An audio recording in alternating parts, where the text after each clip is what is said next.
સામે જોવાનું અને જોવાનો ઈશારો એક જાગીરદાર તરીકેનો હોય તો અહીંયા ઊભી પૂંછડીએ ના ભાગે તો મને તમે કહેજો, પણ આટલું કરવું પડશે કેમ કે આ નફટ છે અને નફટ લોકો હોય ને એને માન સન્માન જેવું કઈ હોય. બધી ટીમ આ કામ કરે છે તો એમને ગાળો ખાવી પડે છે, તો કેટલીક જગ્યાએ તો એમને નફટ જેવા શબ્દો વાપરે છે. અપમાન એક કોઈ ડેરીના કોઈ કર્મચારી અધિકારીનું નથી, એની સાથે જોડાયેલી લાખો લાખો માતાઓ બહેનો છે, એમને આ ગાળો બોલે છે. તમે સારું કોઈનું કરી ન શકો તો કઈ નહીં, પરંતુ જે સારું કરે છે એને તમે અપમાનિત કરવાનું શું કામ કરો છો? આ પુરુષાર્થના કારણે મારી બનાસની માતાઓ બહેનોએ જે મહેનત કરી છે,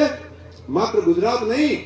દુનિયાભરની અંદર બનાસની બહેનોનો જે ડંકો વાગે છે, દીકરીઓ તમારો જે ડંકો વાગે છે ને, આ આખા દેશની અંદર નહીં, આખા ભારત દેશની અંદર